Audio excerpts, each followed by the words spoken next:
Lanjutkan pada buku kita, beginilah seharusnya mendidik anak. Dan kita sudah masuk sekarang ke pasal yang kedua, masalah pendidikan seks kepada anak menurut ajaran Islam. Karena cukup banyak kendala yang kadang-kadang dihadapi oleh orang tua pada saat menjawab pertanyaan anak-anak. Ya. Kenapa ibu hamil? Ya. Kenapa ibu dan ayah tidur berdua? Kenapa kami tidak bisa tidur? Gitu kan? Atau misalnya, ya, kalau saya atau anak perempuan mengatakan saya juga ingin hamil, padahal dia masih kecil, sebagaimana ibu hamil misalnya. Ini kan semua pertanyaan dan yang serupa dengan itu ya, yang kemungkinan besar tentu akan membuat orang tua bingung dalam menjawabnya. Tapi dalam Islam ada diajarkan metode-metode tertentu dalam menyampaikan kepada anak. Tentu yang pertama sudah kita bahas bahasan kita tentang larangan membenci anak perempuan dan bagaimana hadis-hadis yang berhubungan dengan masalah itu. Dan insya Allah kita masuk sekarang ke pasal kedua, masalah pendidikan seks ini. Kata penulis, aturan Islam tentang pendidikan seks untuk anak. Allah Subhanahu wa Ta'ala telah menciptakan manusia dan seluruh yang ada semuanya. Dan Allah menjadikan di dalamnya rahasia untuk kelangsungan hidup manusia. Adapun keturunan, makin bertambah banyaknya jumlah mereka dan diciptakannya rasa suka terhadap lawan jenis. Hal itu supaya terjadi kehidupan secara terus-menerus. Maksudnya tanpa ada kecenderungan dengan lawan jenis, tidak mungkin ada populasi manusia. Kalau bapak-bapak dan ibu-ibu tidak saling suka, Allah tidak tanamkan itu, maka secara otomatis tidak akan ada interaksi biologis dan tidak ada manusia. Gitu ya. Adapun aturan Islam dan syariatnya telah menetapkan waktu munculnya rasa suka dalam diri seseorang kepada lawan jenisnya dan menamainya dengan masa-masa taklif atau terkena beban kewajiban, yakni bila seorang anak telah mencapai umur tersebut maka segala tindakan yang dilakukannya akan dimintai pertanggungjawaban. Maksudnya balik. Kita istilahkan dengan balik. Islam sangat memperhatikan perkembangan anak dengan benar dan penuh keseimbangan dalam segala urusan tanpa melampaui batas dan menyia-nyiakannya. Dan agar Islam menjaga seorang anak muslim menjadi seimbang, mulai dini dia juga mendorong keras agar para orang tua menanamkan prinsip-prinsip dan asas-asas yang benar kepada anak, di mana prinsip-prinsip tersebut akan menata, menertibkan dan menyeimbangkan keinginannya sejak dini supaya dia tumbuh secara seimbang, benar dan teratur. Prinsip-prinsip itu adalah yang pertama, ajarkan kepada mereka meminta izin. Islam sangat menekankan pendidikan terhadap anak sejak usia dini secara bertahap, yakni ketika mereka masih kanak-kanak, seperti mengajarkan adab meminta izin, di samping mengurus dan juga mengarahkan mereka. Kita mendapati dalam Al-Quran, sumber hukum Islam yang pertama telah memberikan batas bagi anak kecil agar meminta izin sebelum masuk kamar orang tua dalam 3 waktu yang amat penting, yaitu sebelum sholat subuh, pada siang hari waktu tidur siang, dan setelah sholat isya, di mana waktu-waktu tersebut adalah waktu-waktu buat tidur dan istirahat bagi orang tua pada saat mereka memakai pakaian ringan dan juga dalam kondisi tidak boleh terlihat. Oleh karena itu, Islam mewajibkan adab meminta izin dan mengajarkan hal tersebut, dimulai dari sejak kecil di tahap awal mereka belajar. Juga ketika mereka telah dewasa mencapai umur balik, yakni umur taklif, kena beban hukum, maka dia telah wajib meminta izin di rumah pada saat hendak menemui kedua orang tuanya, kapanpun dan di tempat manapun, serta tiap kali dia mendapati pintu kamar orang tua dalam keadaan tertutup. Dalilnya adalah surah An-Nur ayat 58. Jadi sebelum saya baca dalilnya, kalau belum balik, diajarkan lalu terbiasa ketuk pintu kalau mau masuk, ucapkan salam. Dan di waktu-waktu yang Allah sebutkan ini dianjurkan agar mereka minta izin. Selain waktu ini boleh tidak minta izin. Karena umumnya di waktu-waktu yang disebutkan dalam ayat sebentar lagi kita baca adalah waktu di mana orang istirahat, suami istri. Dan biasanya kalau istirahat di ranjang umumnya terjadi interaksi biologis. Selain waktu ini tentu boleh saja anak masuk ya, ketemu sama orang tuanya, terutama sebelum balik. Kalau sudah balik beda hukumnya. Setiap waktu ingin ketemu orang tua harus izin, terutama kalau orang tua lagi dalam kamar. Ya, tidak boleh spontanitas buka pintu kamar orang tua. Ini semua karena orang tuanya tidak tanamkan, maka akhirnya terjadilah ya, yang tidak diinginkan. Mereka mendapati orang tuanya lagi biologis, lagi terbuka pakaiannya dan seterusnya. Ya. Masuk dalam masalah ini tentunya dianjurkan agar di depan anak-anak tidak menggunakan pakaian-pakaian yang terbuka ya, selama mereka masih ada. Masuk dalamnya juga tidak boleh mengajak anak-anak terbiasa tidur dengan orang tua, kecuali di masa mereka masih balita. Tapi kalau sudah mulai meranjak anak-anak, sudah mulai banyak bertanya, maka harus atau sudah mulai bisa berbicara 3 tahun, 4 tahun itu dianjurkan untuk tidur sendiri. Masuk dalamnya juga tidak boleh orang tua mandi di depan anak-anaknya dalam kondisi telanjang gitu kan. Karena mereka sudah mulai melihat, dan itu bisa saja dengan polosnya dia menceritakan kepada teman-temannya ya, bahwasanya pada saat ayah mandi, ibu mandi, saya melihatnya, saya begini dan begitu gitu kan. Dan muncul pertanyaan-pertanyaan, kenapa ibu beda badannya sama saya kalau anak perempuan ya.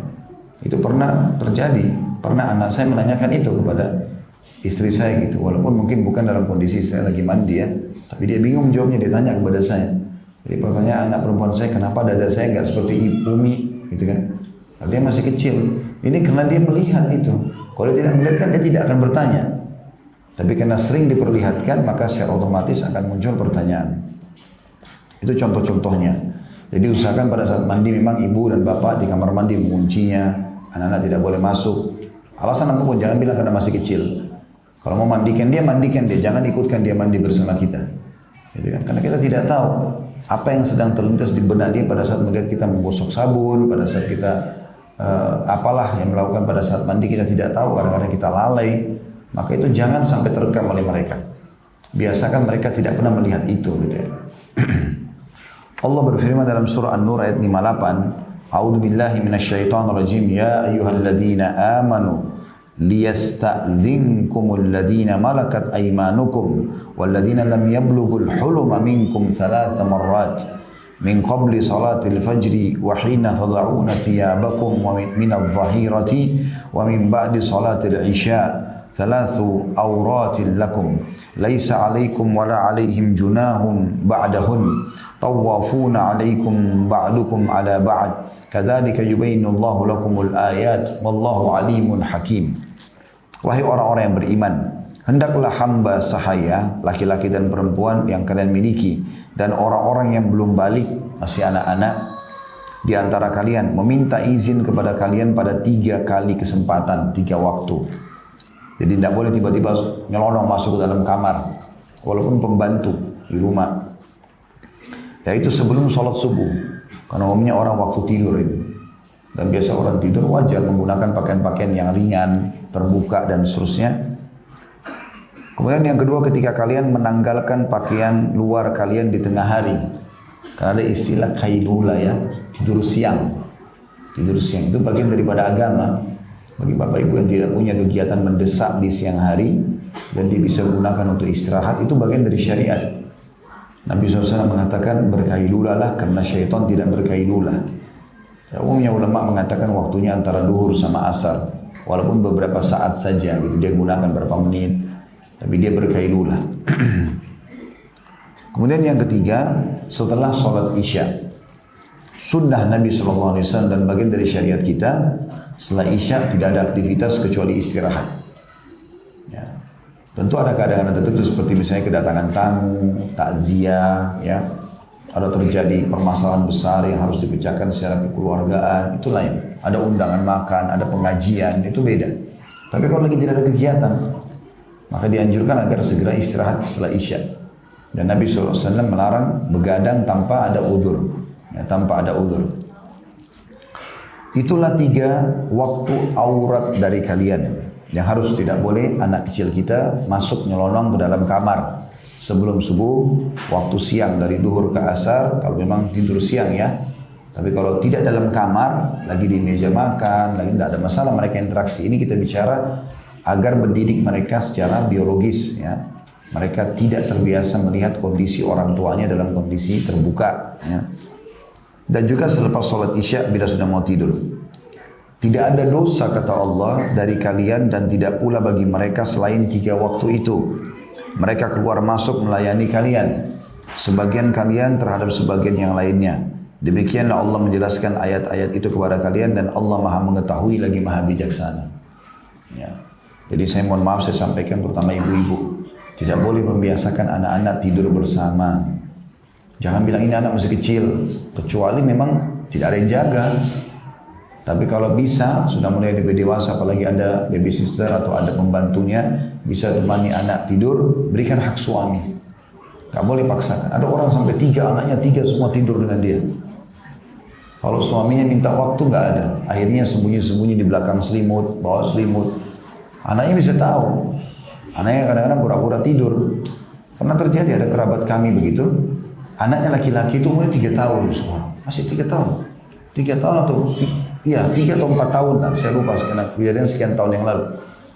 Itu ada tamu datang, tamu orang tuanya datang, punya anak perempuan, umurnya masih kecil. Umurnya beda setahun sama anak ini. Kalau ini anak 4 tahun, anak itu perempuan itu 3 tahun. Lagi asyik ngobrol orang tuanya, saya kebetulan lagi ada di situ juga. Waktu itu saya masih mahasiswa. Saya bertamu juga, lagi asyik ngobrol, keluarga begitu. Terus tiba-tiba ngomong, mana si fulan? Tanya anak itu. Ibunya berdiri.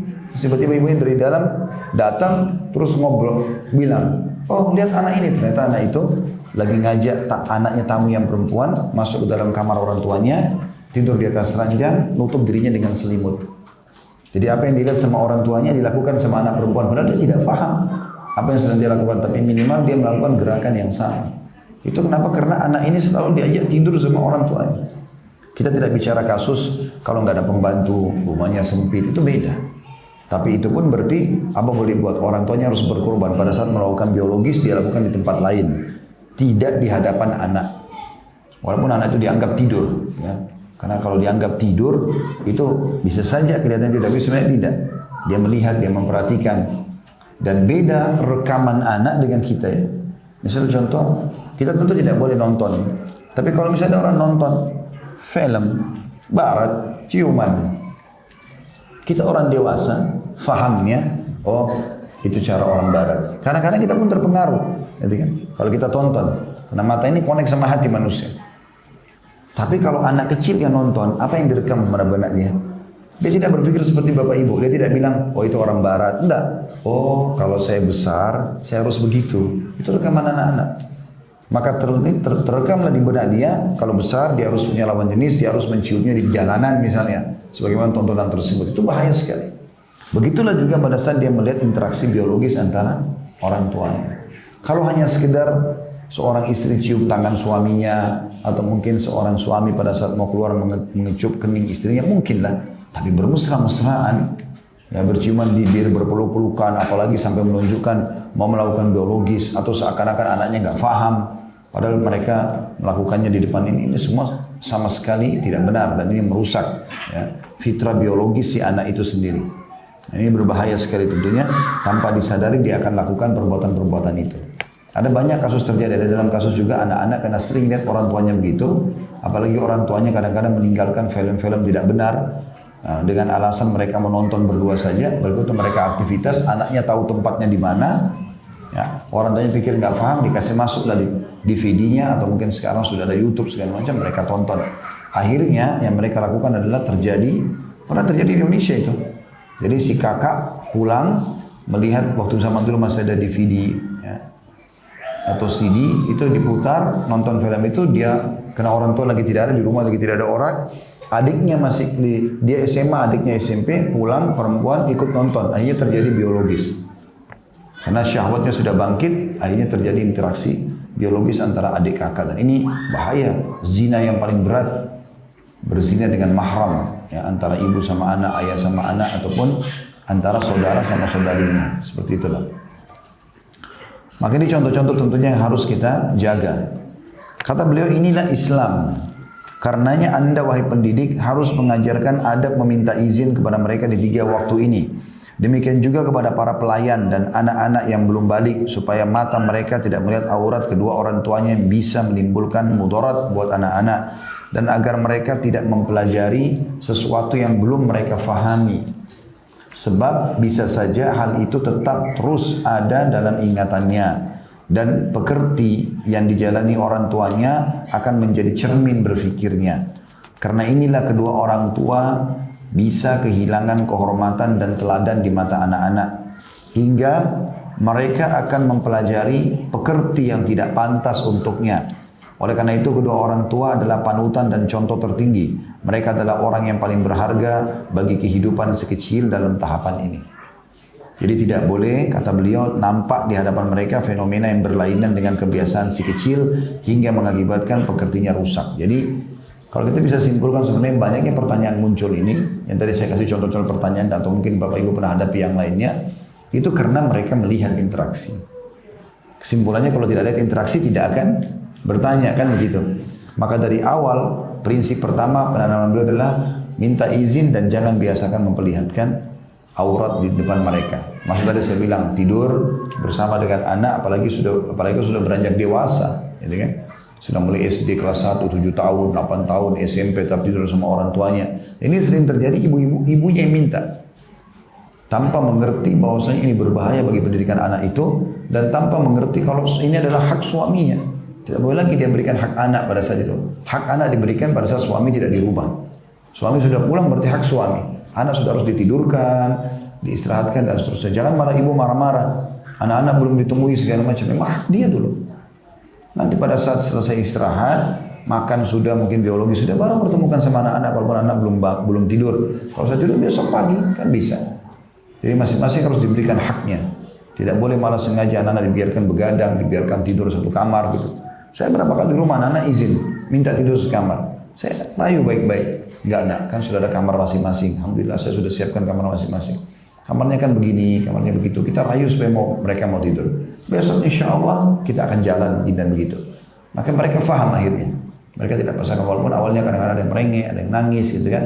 Tapi kita harus bisa memberikan pendidikan. Karena kalau tidak, mereka akan merekam semua itu. Kalaupun misalnya ditaruh hijab dalam kamar, tirai atau apa, tetap berbahaya. Karena pada saat kita pikir dia tidur, terjadi interaksi biologis, kalau mereka bangun tiba-tiba mau kamar mandi, mau minta tolong, minta susu atau apa, mereka bisa lihat. Tetap itu berbahaya. Ya, semoga Allah maafkan itu kalau terjadi masa lalu, tapi kita bicara ke depannya ya. Kalau ada yang bertanya lalu bagaimana kalau sudah terlanjur Ustaz? Kalau sudah terlanjur tetap pisahkan sekarang.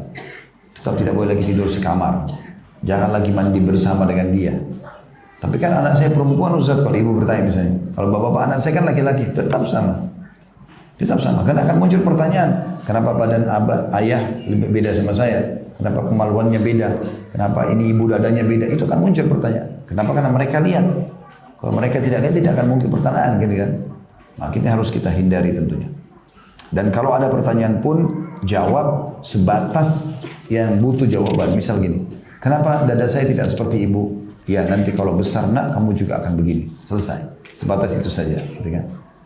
Kenapa Umi tidak sholat misalnya lagi haid? Ada haid. Apa itu haid? Semua wanita kalau sudah dewasa nanti akan keluar darah dari kemaluannya. Sebatas itu. Ya. Kita jelaskan tapi sebatas itu. Dan jangan didiamkan ya. Karena kalau bapak ibu diamkan juga tidak menjawab, dia akan cari sumber lain.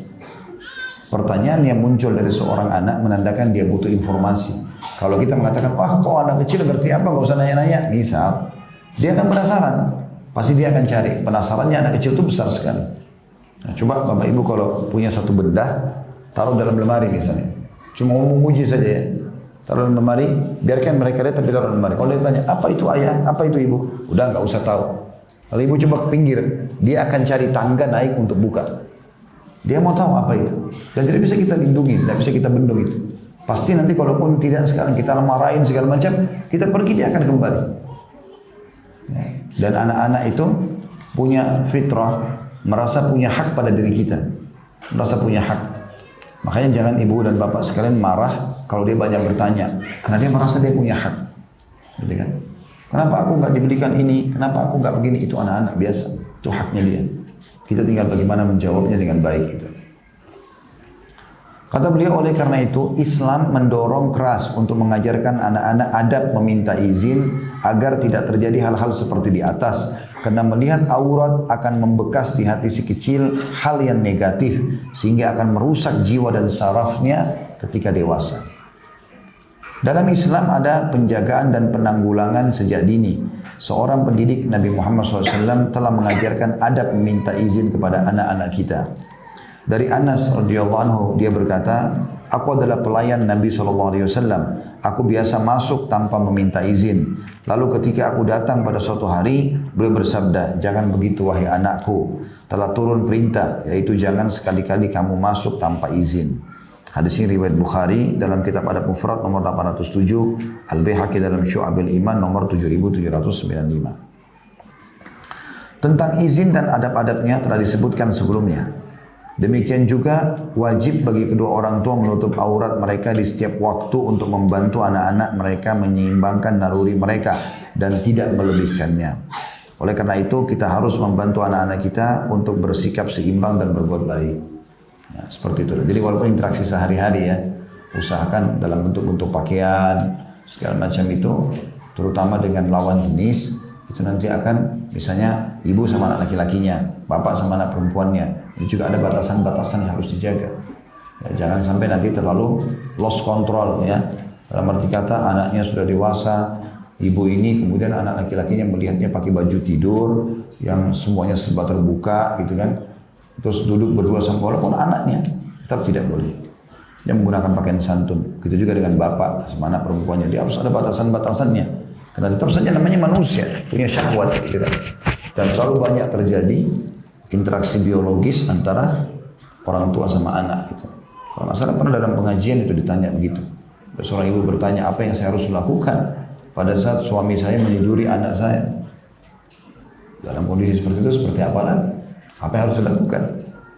Ternyata memang karena ayahnya seringkali melihat tubuh anak perempuannya, gitu kan? Dan dianggap ini anak, nggak apa-apa, karena sudah balik, sudah dewasa. Maka itu bisa mengundang syahwat. Itu normal, syahwat bisa muncul. Syaitan tunggangi lagi. Maka lebih baik tentu dihindari. Diajarkan walaupun depan ayahnya dia jaga tutup aurat, depan ibunya juga dia jaga tutup aurat.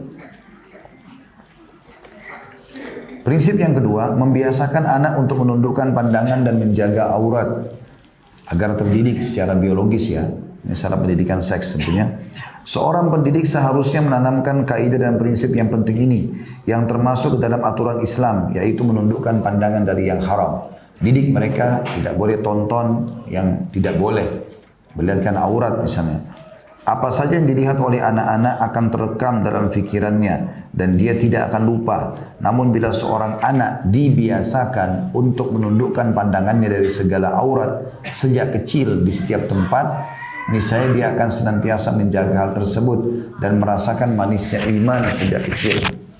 Mengajarkan anak sejak kecil bahwa Allah Ta'ala selalu melihat dan memperhatikannya, niscaya ketakwaannya bertambah. Menjadikan dia ingin mendekatkan diri kepada Tuhannya dan mengetahui bahwa Allah telah mewajibkan hal tersebut kepada orang-orang mukmin. Allah Ta'ala berfirman. Jadi ayat ini bukan cuma untuk orang dewasa, dimulai dari sejak dini. Karena pendidikan seksual ini akan baik kalau dia dibiasakan tidak melihat kecuali yang halal bagi dia. Kapan dia bebas melihat apa saja yang dia inginkan, maka secara otomatis rusaklah fitrah biologisnya. Maka matanya pun akan jadi liar, terbiasa melihat ini dan itu. Bahkan kita heran melihat kadang-kadang anak kecil terbiasa mengintip orang dewasa mandi, ya, atau sengaja membuka pakaian orang dewasa pada saat tidur. Karena dia penasaran, ingin mengetahui semua itu. Itu sering terjadi, banyak kasus rumah tangga begitu. Ya, karena anak-anaknya penasaran, maka ibunya lagi tidur sengaja dibuka pakaiannya, atau kakaknya, ya, atau pembantunya, maka ini terjadi. Allah berfirman tentang masalah perintah menurunkan pandangan dari yang haram, surah An-Nur ayat 30-31. A'udzu billahi minasyaitonir rajim. Kullil mu'minina yaghuddu min absarihim wa yahfadhu furujahum. Dzalika azka lahum. Innallaha khabirum bima yasna'un. Wa kullil mu'minati yaghuddna min absarihinna wa yahfadhna furujahunna wa la yubdina zinatahunna illa ma dhahara minha. Al-ayat, katakanlah kepada laki-laki yang beriman agar mereka menjaga pandangan mereka dan memelihara kemaluan mereka. Yang demikian itu lebih suci bagi mereka. Sesungguhnya Allah Maha teliti terhadap apa yang mereka perbuat. Dan katakanlah kepada para perempuan yang beriman agar mereka menjaga pandangan mereka dan memelihara kemaluan mereka. dan janganlah menampakkan perhiasan mereka kecuali yang biasa terlihat darinya. Maksudnya wajah dan telapak tangan maksimal. Demikian pun juga Rasulullah SAW mengajarkan kepada kita, meski masih kanak-kanak, agar tidak memandang perempuan yang bukan mahram. Dari Ibnu Abbas radhiyallahu anhu dia berkata, Al-Fadl ibn Abbas pernah dibonceng Rasulullah SAW. Jadi Al-Fadl sepupu Nabi, Abbas paman Nabi. Lalu datanglah kepada beliau seorang wanita dari Khantha, meminta fatwa kepada beliau. Maaf, dari Khatham. Dari Khatham, dari satu suku namanya Khatham. Meminta fatwa kepada beliau, maka Al-Fadl memandangnya. Wanita itu pun memandangnya. Lalu Rasulullah SAW memalingkan muka Al-Fadl ke arah lain. Ada sini riwayat Bukhari nomor 6228 dan Muslim 1334. Ahmad meriwayatkan dari Fadl ibn Abbas, dia berkata, aku pernah dibonceng Rasulullah SAW dari Jam atau Muzdalifah menuju Mina. Ketika beliau bergerak, tiba-tiba nampaklah seorang badui yang membonceng putrinya yang cantik. Beliau bergerak bersama orang badui itu.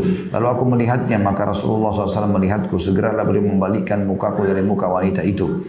Aku pun melihatnya lagi, maka beliau pun membalikkan mukaku dari mukanya sampai beliau melakukan itu hal itu 3 kali, namun aku tidak berhenti juga. Beliau senantiasa bertalbiyah sampai melempar jamratul aqabah. Jadi maksudnya Fadl bin Abbas ini masih muda, remaja. Dia lihat anak perempuan, Nabi SAW alihkan mukanya. Ini menandakan memang juga pola pendidikannya ya. Bukan dimarahin, bukan ditampar, tapi dialihkan saja wajahnya. Kayak kalau tontonan sekarang dimatikan. Ini tidak boleh, nak haram, dialihkan ke yang lain. Dan usahakan teman-teman, kita setiap kali menyampaikan sebuah larangan pada orang lain, siapa saja itu, termasuk anak-anak kita kalau kita bicara pendidikan anak, maka usahakan ada solusinya. Selalu ada solusi. Jadi bukan hanya larangan.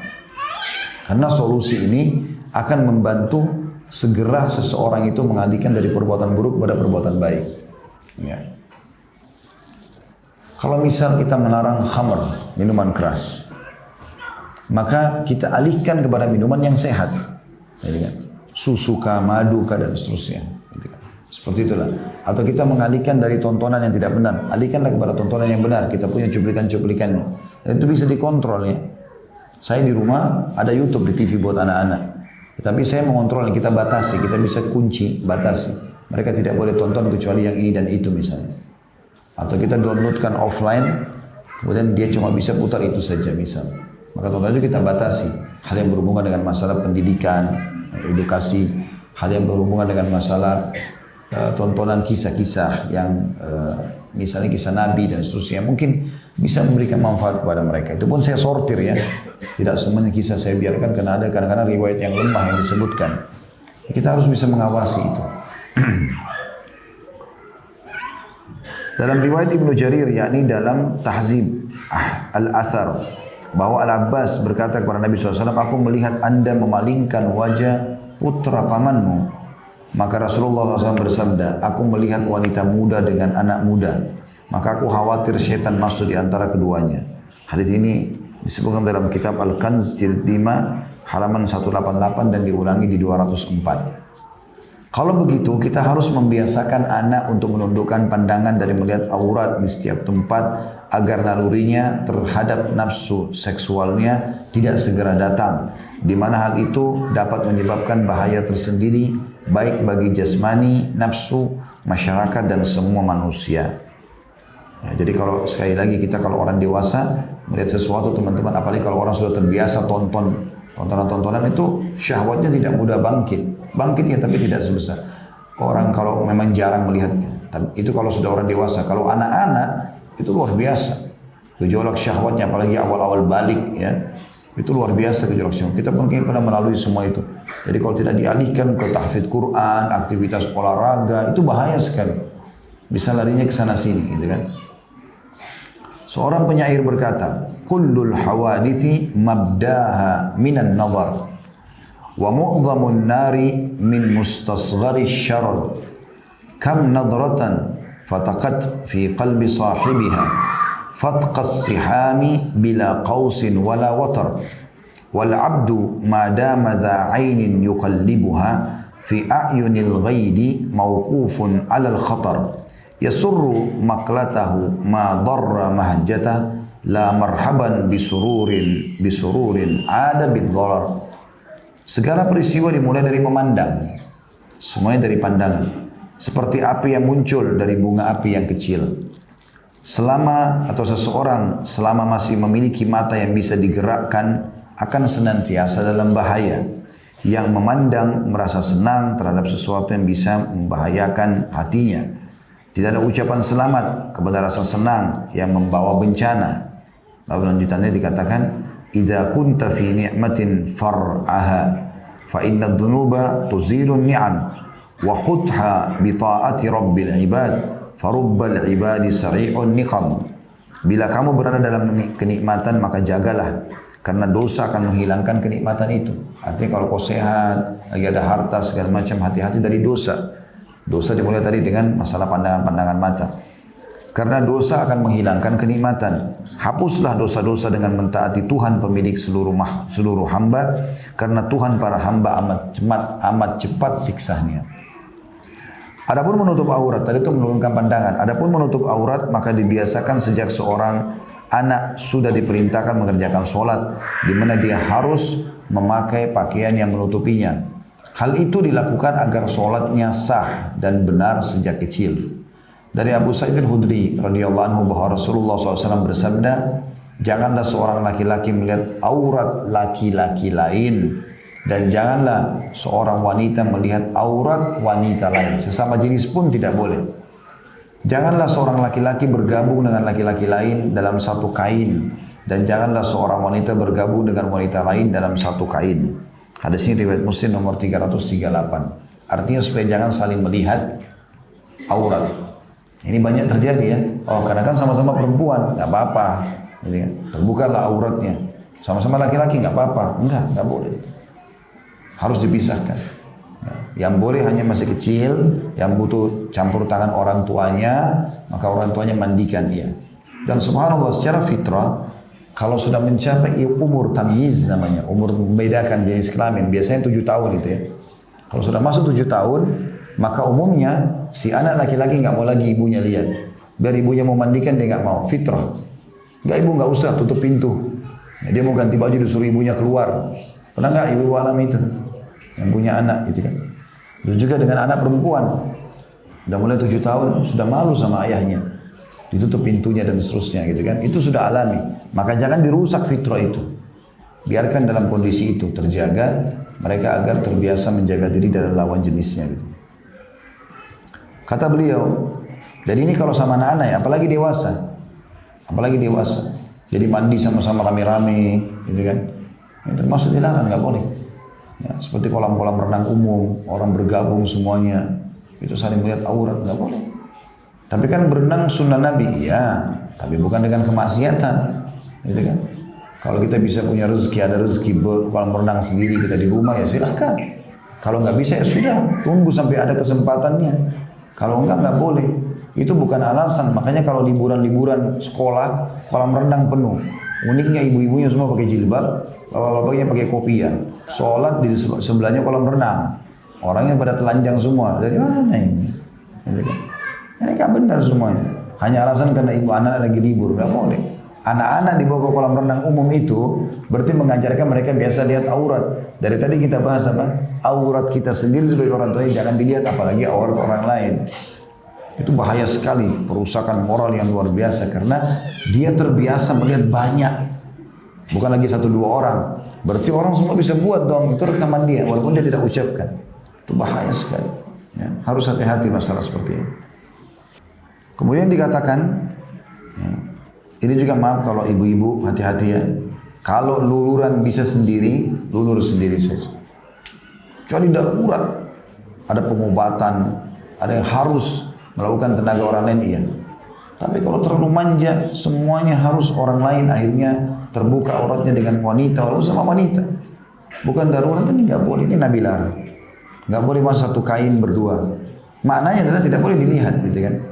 Jadi kan akan dibuka otomatis. Apalagi kalau sama lawan jenis, ya, masuk untuk tempat pijit, laki-laki dipijit oleh wanita, atau wanita dipijit oleh laki-laki. Ini kan terjadi semua. Jadi ini semua dilarang dalam agama Islam. Dikatakan oleh beliau di sini seorang anak, maaf saya ulangi paragraf sebelumnya, dengan ini dibiasakan menutup aurat sejak dini, maka seorang anak akan tumbuh dengan mencintai menutup aurat baik laki-laki maupun wanita. Seorang anak laki-laki memakai sesuatu yang menutupi auratnya, dengan demikian pula dengan seorang anak perempuan. Di samping hal itu pun akan menjadikannya biasa memakai hijab. Dimulainya hijab buat sholat, setelah itu dipakai di luar sholat, karena memang hal itu merupakan ciri kesucian, terhormat dan bersih, hingga anak-anak tumbuh dengan benar, baik dan terbina akhlaknya. Keimanan mereka kepada Allah kuat di samping mereka menjaga-jaga batasan-batasannya dan larangan-larangannya. Itulah ciri orang-orang soleh. Prinsip yang ketiga. Jadi yang kedua ini menurunkan pandangan dari yang haram dan tidak membiasakan melihat aurat, baik aurat orang tuanya atau sesamanya anak-anak, terutama kalau sudah sampai pada sinu tamiz ya. Kalau masih 2 tahun, 3 tahun itu masih belum tahu apa-apa mereka. Tapi kalau sudah mulai mengerti, biasanya saya lihat itu 5 tahun ke atasnya. Itu sudah mengerti. Kalau ini perempuan, ini laki-laki. Apalagi kalau sudah 7 tahun ke atas, itu lebih jauh lagi. Maka harus dididikkan masalah itu. Tidak biasa melihat aurat orang lain. Prinsip ketiga, memisahkan tempat tidur anak-anak. Ada juga satu hal sini yang saya ingin titik beratkan. Karena ini terjadi di negara kita ya.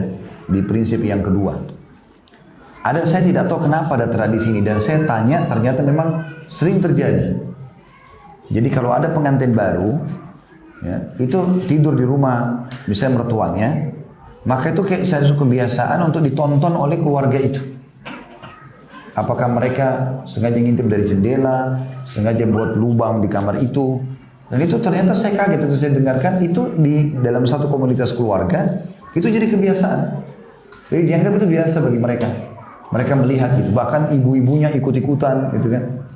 Kenapa harus lihat biologisnya anaknya? Nggak boleh dalam Islam, gitu kan.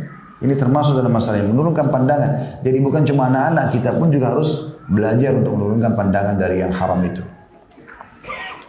Prinsip ketiga, memisahkan tempat tidur anak-anak. Prinsip ini adalah rukun asasi atau rukun asas dalam membina anak yang beda jenis, laki-laki dan perempuan, dan tidak membangkitkan nalurinya terhadap gambaran kotor. Aturan ini memang tiada bandingannya di jagat raya.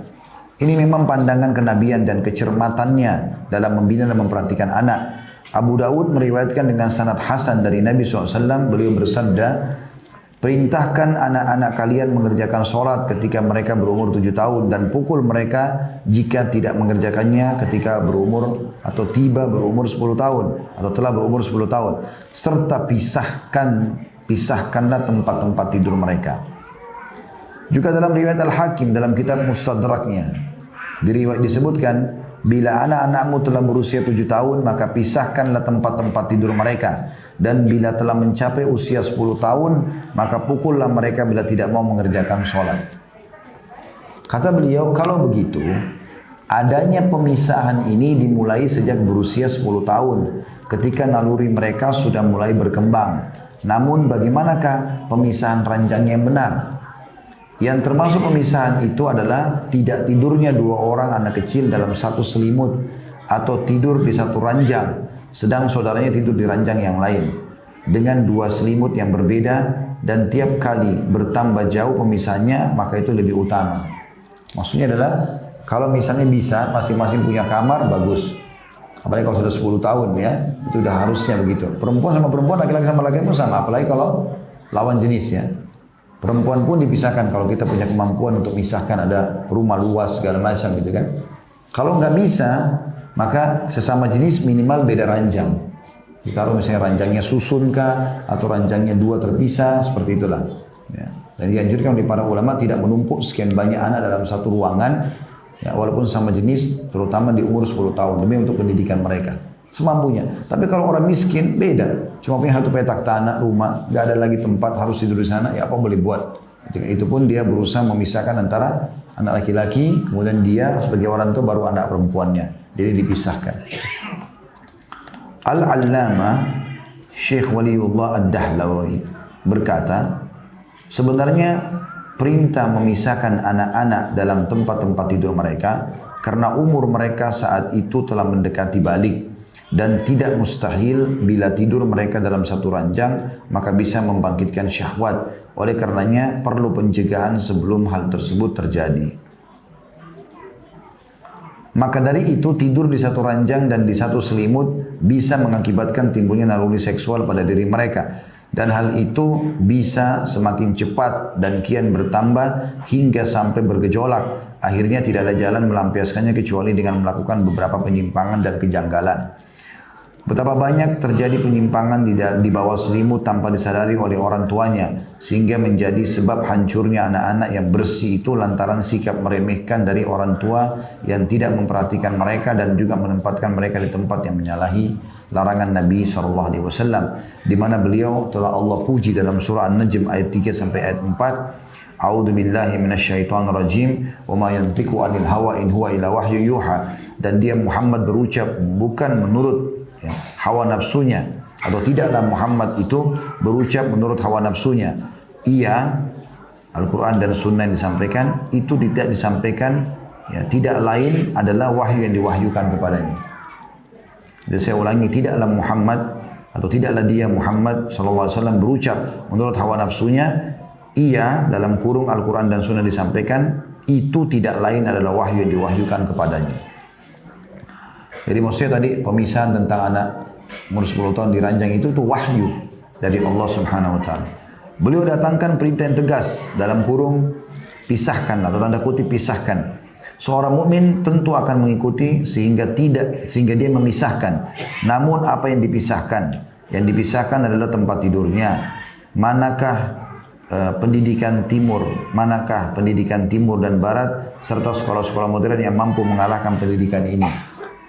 Karenanya Anda, wahai pendidik yang mulia, peganglah aturan Islam dan sunnah al-Mustafa sallallahu alaihi wasallam. Mustafa maksudnya orang pilihan. Ini julukan Nabi Muhammad SAW.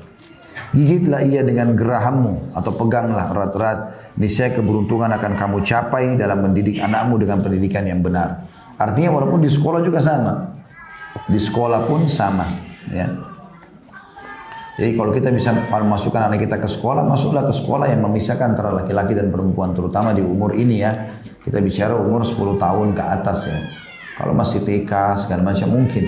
Tapi sekarang Masya Allah saya lihat banyak di Indonesia, saya bicara lingkup Jakarta misalnya, sudah banyak sekolah-sekolah makan dari TK, SD sudah dipisahin. Itu sangat bagus ya. Allah berfirman dalam surah Al-Hasyr ayat 7, A'udzu billahi minasyaitonir rajim. Wa ma ataakumur rasulu fakhuduhu wa ma nahakum anhu fantahu. Apapun yang dibawakan atau diberikan Rasul kepada kalian maka terimalah, dan apa saja yang dilarang dari kalian darinya maka tinggalkanlah. Sekarang kita masuk ke prinsip yang keempat. Tidur dalam keadaan miring ke kanan. Kalau tadi yang ketiga memisahkan di tempat tidur ya. Dari Al-Bara' bin Azib radhiyallahu anhu dia berkata, apabila Rasulullah SAW hendak tidur di tempat tidurnya, beliau tidur di bagian kanannya atau miring ke sebelah kanan. Kemudian berdoa, Allahumma aslamtu nafsi ilaik. Ya Allah, aku serahkan diriku kepadamu. Wa wajjahtu wajhi ilaik. Aku hadapkan wajahku kepadamu. Wa fawwadtu amri ilaik. Aku serahkan urusanku kepadamu. Wa alja'tu dhahri ilaik. Dan aku menyandarkan punggungku kepadamu. Ragbatan wa rahbatan ilaik. Karena rasa berharap dan cemas kepadamu. La malja'a wa la manja minka illa ilaik. Tidak ada tempat berlindung dan tempat menyelamatkan diri selain kepadamu. Amantu bi kitabika alladhi anzalt. Aku telah beriman kepada kitabmu Al-Quran yang telah engkau turunkan. Wa nabiyyika alladhi arsalt. Dan kepada nabimu yang telah engkau utus. Ini riwayat Bukhari nomor 6313 dan 6315, Muslim 2710. Juga ini intinya adalah doanya juga baik kalau dihafal, kalau sudah hafal, kalau belum hafal bisa dihafal tentunya. Yang belum hafal doa ini bisa difoto dari bukunya, coba diulangi karena ini sangat baik. Ya, doa ini dibaca pada saat kita balik sisi kanan, tapi yang ingin dititik beratkan di prinsip keempat adalah tidur sisi kanannya. Juga dari Al-Bara' dia berkata, Rasulullah SAW bersabda kepadaku, "Idza ataita madja'aka fatawadda' wudu'aka lis-shalah thumma taji' ala shiqqika al-ayman thumma qul." Bila kamu hendak mendatangi tempat tidurmu, maka berwuduklah seperti wudukmu untuk sholat, kemudian berbaringlah di atas bagian kananmu, sisi kanan tubuh. Kemudian ucapkanlah. Lalu beliau menyebutkan seperti doa di atas yang di dalamnya disebutkan waj'alhunna akhira ma taqul, dan jadikanlah kalimat itu adalah ucapan terakhir yang kamu ucapkan. Hadis riwayat Bukhari jilid 11 halaman 93, 94 dan juga di jilid 13 halaman 288 dan Muslim nomor 2710. Juga dari Aisyah radhiyallahu anha dia berkata, biasanya Nabi SAW sholat malam 11 rakaat. Bila fajar telah terbit, maka beliau sholat 2 rakaat yang ringan, maksudnya sholat sunnatul fajar sebelum sholat subuh ya. Lalu berbaring di atas bagian kanan atau miring ke kanan hingga datang muadzin untuk memberitahukan beliau bahwa iqamah akan segera dikumandangkan. Hadis ini riwayat Bukhari jadi 11 halaman 92 dan Muslim 736. Tidur miring ke kanan adalah sunnah Rasulullah SAW. Hal itu juga menjauhkan anak-anak dari segala perangsang nafsu syahwat ketika tidur. Karena Rasulullah SAW menyebut tidur telungkup sebagai tidurnya syaitan. Dari Ya'ish bin Takhfah Al-Ghifari radhiyallahu anhu dia mengatakan, bapakku berkata kepadaku ketika aku tidur di masjid dengan telungkup, tiba-tiba ada seseorang yang menggerak-gerakkan aku dengan kakinya lalu mengatakan, sungguhnya ini adalah cara tidur yang dibenci oleh Allah. Lalu aku melihatnya, ternyata beliau adalah Rasulullah sallallahu alaihi wasallam. Hadis riwayat Abu Daud nomor 5040, Ahmad di 3 halaman 430, Ibnu Majah 300 atau 3722, Tirmidzi 2769. Karenanya seorang pendidik bila mendapati anaknya tidur seperti ini, yaitu telungkup, ya, tengkurap, maka dia harus mengubahnya dan supaya membuatnya suka tidur miring ke kanan serta menjauhi tidur telungkup karena hal tersebut menyebabkan banyak penyakit bagi tubuh. Para dokter sepakat agar seseorang tidak tidur telungkup demi menjaganya dari bahaya-bahaya yang mengancam. Di samping hal tersebut juga mengikuti sunnah Nabi Muhammad SAW, seorang dokter, seorang pendidik, dokter dan pembimbing umat Islam. Ajarilah anakmu untuk tidur miring sebelah kanan demi menjaganya dari penyakit dan demi mengikuti sunnah suci ini. Orang yang bertanya, Ustaz, tidur sisi kanan apa hubungannya dengan masalah syahwat, pendidikan seksual? Jawabannya tadi sudah dikatakan oleh beliau. Karena kita cuma pilihan, tidurnya cuma 2. Umumnya orang tidur ya. Ada orang tidur yang ketiga, tapi itu jarang orang lakukan. Kalau bukan balik kanan dan balik kiri, maka tengkurap. Nah, biasanya begitu. Orang tidur menghadap ke atas, itu biasa tapi jarang. Itu tidur yang ketiga. Umumnya penelitian mengatakan manusia cuma tidur dari sisi kanannya, itu kirinya, ataupun tidur tengkurap. Nah, tidur-tidur ini semua dilarang. Ya, tidur tengkurap dilarang. Karena kata Nabi SAW itulah tidur yang dibenci oleh Allah. Ya. Kalau nggak salah dalam riwayatnya dikatakan tidurnya penghuni neraka. Maka tengkurap itu biasanya mendatangkan mimpi-mimpi buruk. Ya. Termasuk juga orang sering mimpi junub itu kalau orang tengkurap biasanya. Tapi kalau dia tidur dari sisi kanannya, maka syaitan tidak menguasainya karena dia mengikuti sunnah Nabi. Otomatis dia jauh dari mimpi-mimpi buruk atau mimpi-mimpi biologis yang bisa mengganggu syahwatnya. Seperti itulah. Prinsip yang kelima dalam pendidikan seksnya anak-anak ini adalah berhubungan dengan masalah cepat tidur dan cepat bangun. Membiasakan mereka tidak begadang. Cepat tidur dan cepat bangun termasuk sunnah sang pendidik dalam kurung Nabi Muhammad SAW. Di antara rasa cintanya kepada kita dan kepada anak-anak kita diperintahkan melakukannya. Maka seyogyanya seorang pendidik membiasakan anak-anaknya untuk melakukannya dari sejak dini. Diriwayatkan secara marfu dari Nabi SAW, iyyaka was-samra ba'da hada'atil lail, fa innakum la tadruna ma ya'ti Allahu min khalqih. Jauhilah obrolan di waktu malam setelah malam sunyi karena kalian tidak mengetahui sesuatu yang didatangkan Allah dari makhluknya. Hadis ini riwayat Hakim jilid 4 halaman 316. Dari Ibnu Abbas juga radhiyallahu anhu dia berkata Rasulullah SAW salat Isya di waktu atamah.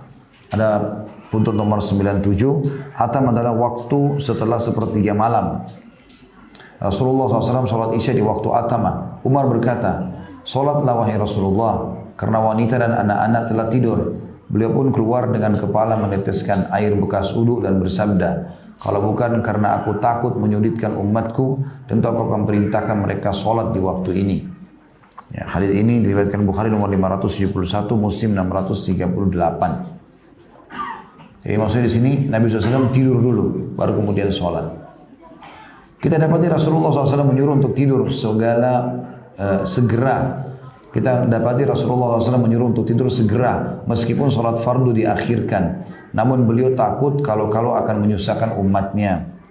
Bersegera tidur di samping mengikuti sunnah Rasulullah SAW juga mengandung banyak kebaikan di dalamnya.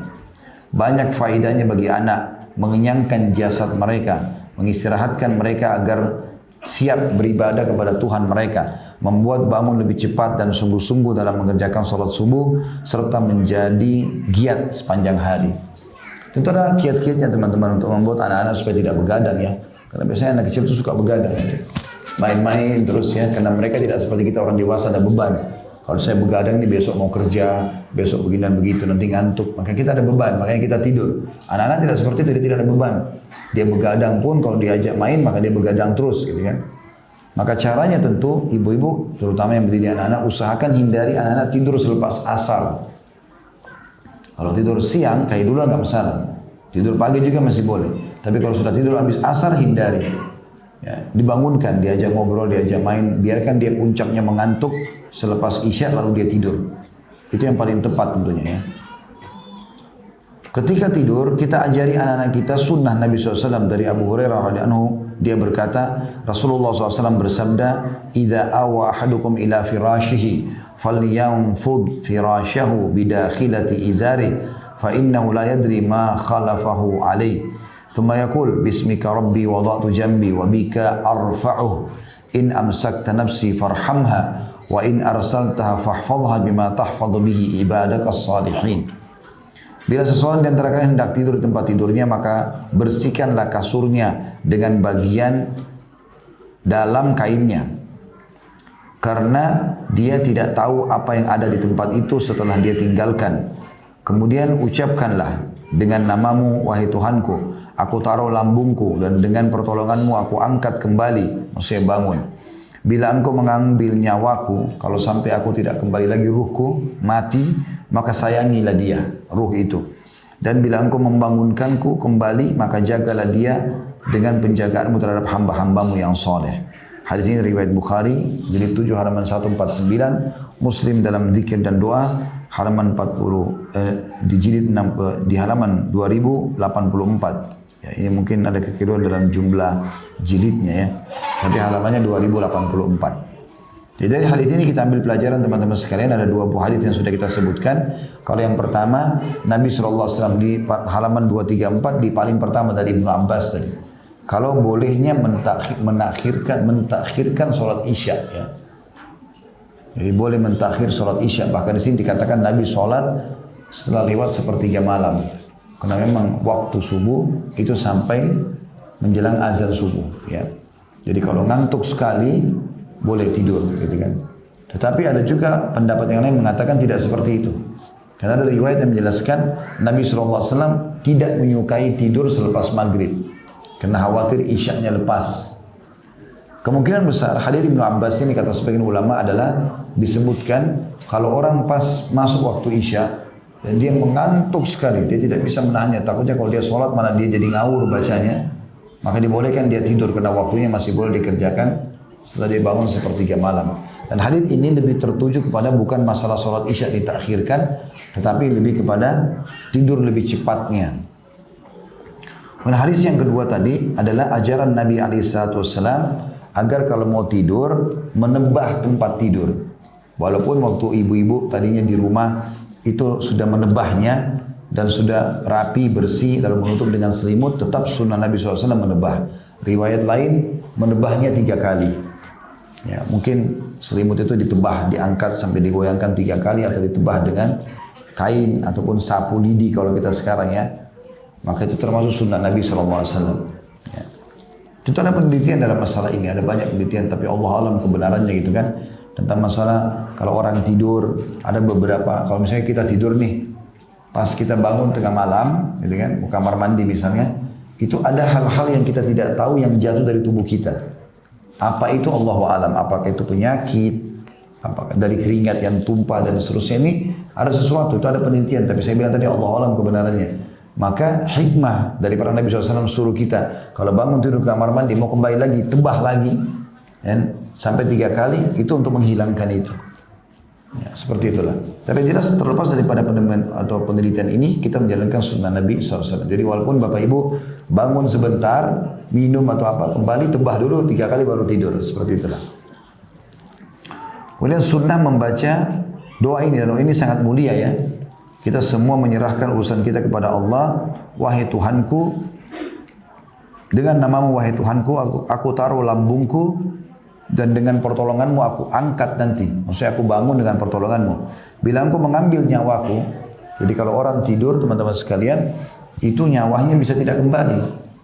Ya, terbukti dari hadis ini. Dalam riwayat yang lain, Nabi SAW mengatakan, kalau seseorang tidur itu, ruhnya keluar. Tapi bukan keluar seperti proses pada saat dia akan dicabut ruhnya.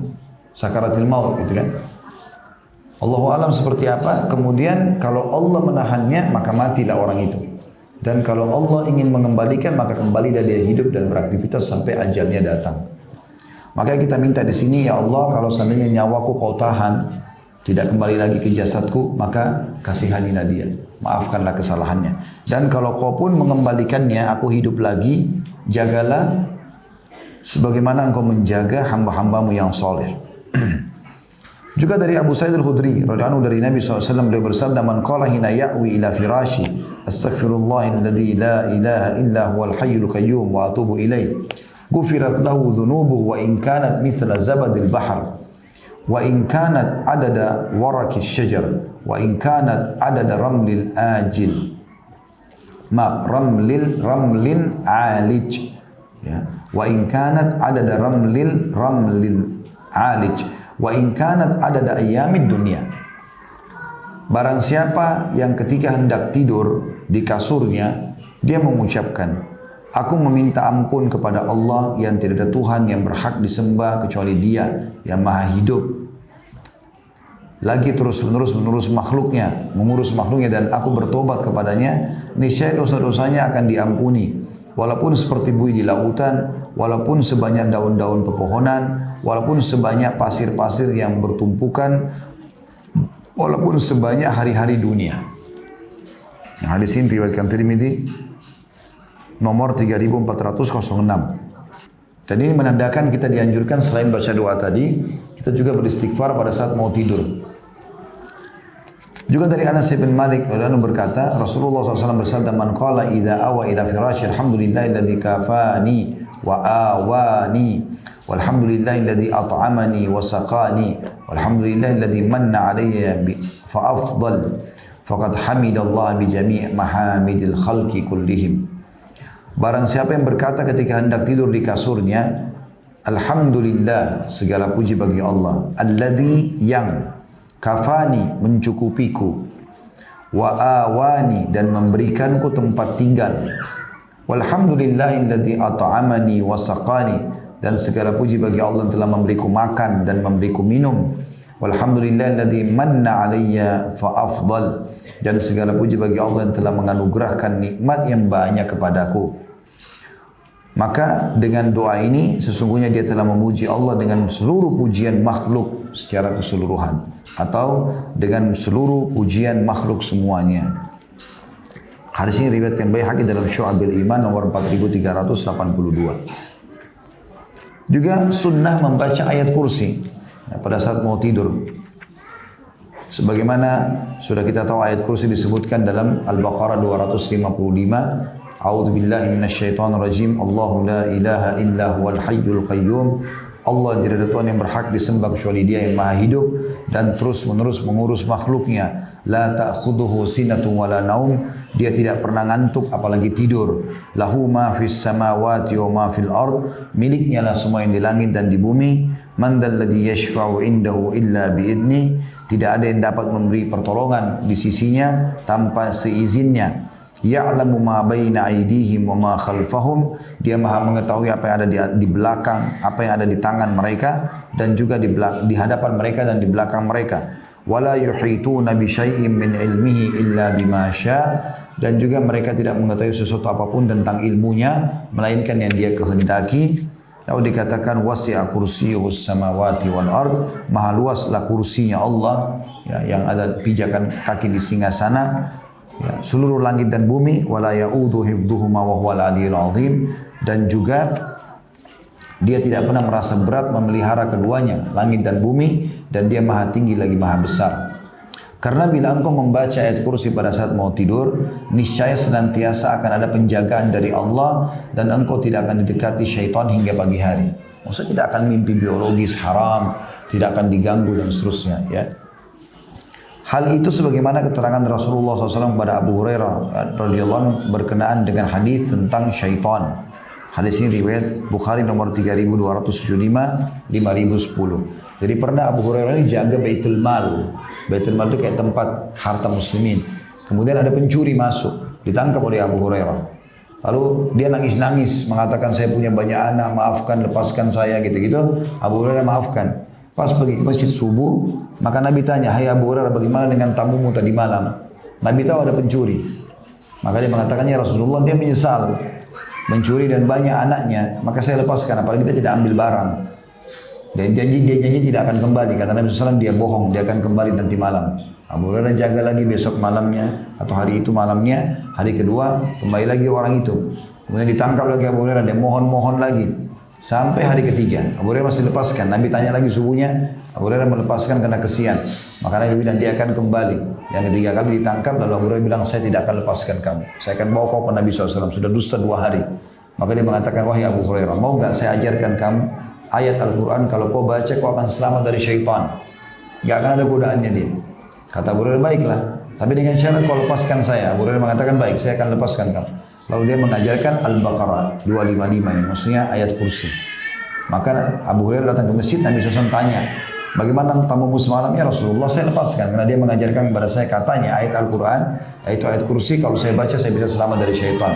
Maka kata Nabi SAW, itu adalah syaitan yang menjelma dari manusia yang mencuri barangmu di Baitul Mal. Dan ketahuilah, dia bohong. Ya, beberapa hari kepadamu dia tidak akan kembali, tapi dia jujur benar dalam penyampaian tentang ayat kursi itu. Ya, berarti ayat kursi ini akan membantu orang selamat dari syaitan. Itu makna kalimat di sini. Hal itu sebagaimana keterangan Rasulullah SAW kepada Abu Hurairah radhiyallahu anhu berkenaan dengan hadis tentang syaitan. Rasulullah SAW juga mendorong kita untuk mendidik anak kita agar segera tidur dan segera bangun. Beliau bersabda, Allahumma barik di ummati fi bukuriha. Ya Allah, berikanlah keberkahan pada umatku pada pagi hari mereka. Hadis ini riwayat Ibnu Majah nomor 2236, Ibnu Khuzaimah di nomor 1818 dan juga Tirmidzi nomor 1230. Al-Baihaqi meriwayatkan tentang masuknya Nabi SAW ke rumah Fatimah radhiyallahu anha di waktu pagi. Beliau melihatnya dalam keadaan tidur, lalu beliau membangunkannya. Beliau katakan kepadanya, bangunlah, lalu saksikanlah rezeki Tuhanmu. Hadis ini diriwayatkan oleh Baihaqi dalam Asy-Syu'ab nomor 4735. Jadi hadis ini semua menjelaskan kepada kita tentang pentingnya tidur cepat dan bangun cepat. Tidak boleh begadang kecuali darurat, dan juga kalau bangun, ya kalau sudah tidur cukup maka otomatis pagi bisa bangun lebih cepat. Ya. Tentu kecuali punya udzur ya. Seperti misalnya ibu-ibu kadang-kadang kalau masih punya bayi baru lahir, seringkali rewel di malam hari. Itu berbeda. Begadang yang tidak salah di situ ya. Atau memang ada suami istri, mereka bercanda, bercumbuan, walaupun semalam suntuk, apalagi kalau datang dari safar atau baru menikah, itu semua tidak masuk dalam larangan. Ya, jadi nggak boleh pengantin baru digodain sama pasangannya, nggak boleh loh, haram dalam Islam, gitu kan. Nanti aja pagi-pagi, ya. Karena Nabi SAW mengatakan termasuk tidak masuk dalam hal sia-sia, nggak masuk dalam dosa, itu adalah bercandanya ataupun bercumbuannya suami istri. Jadi orang semalam suntuk kata ulama, atau seseorang mengurus kuda perangnya, perlengkapan perang, besok dia mau jihad, besok dia mau safar haji, mau safar umroh, dia harus persiapan, gitu kan? Itu lain. Itu semua boleh. Di sini maksudnya adalah kelalaian, nggak ada apa-apa. Hanya duduk nonton sampai jam 12, buang waktu, itu yang dimaksud yang dilarang di sini. Kata beliau ini sebagai penutup ya, kalau ada pertanyaan silakan ditulis setelah ini. Inilah pendidik dalam kurung Nabi Muhammad SAW. Beliau mengajarkan kita dan anak-anak kita untuk segera tidur. Karena di dalamnya banyak beberapa faedah. Demikian juga beliau mengajarkan kita berzikir sebelum tidur. Dan bila kita membiasakan anak kita untuk berzikir sebelum tidur karena mengikuti sunnah Nabi, niscaya si kecil akan tidur dalam lindungan Allah dan penjagaannya. Ketika bangun pun masih dalam kondisi seperti itu, dijauhi dari segala keburukan, pemikiran dan waswas syaitan. Di samping itu, dia mempelajari tentang sikap berlindung kepada Allah di setiap amal yang dikerjakan hingga di waktu tidur dan bangunnya. Allah adalah sebaik-baik penjaga, dialah yang paling penyayang atau zat yang paling penyayang. Maksudnya kalau kita ajari anak-anak kita untuk tidur cepat, umumnya terlindungi dari perbuatan yang haram. Karena syaitan itu gerilya di malam hari. Syaitan itu gerilya di malam hari. Makanya kita berlindung dari waktu malam ya. Kenapa teman-teman diskotik, karaoke, masjid ini malam-malam hari? Memang di situ syaitan gerilya. Ya. Dan Nabi SAW mengatakan kalau sudah tiba maghrib masukkanlah anak-anak kalian ke dalam rumah karena syaitan sedang menyebar. Mereka pada saat itu menyebar. Jadi mulai membuat kerusakan. Makanya malam hari orang kalau tidur cepat umumnya selamat dari kemaksiatan. Makanya mereka begadang itu. Mereka begadang. Bisa dikatakan dihitung jari di diskotik ada yang buka pagi hari. Gitu kan. Maka mereka gunakan di malam hari untuk bermaksiat seperti itu.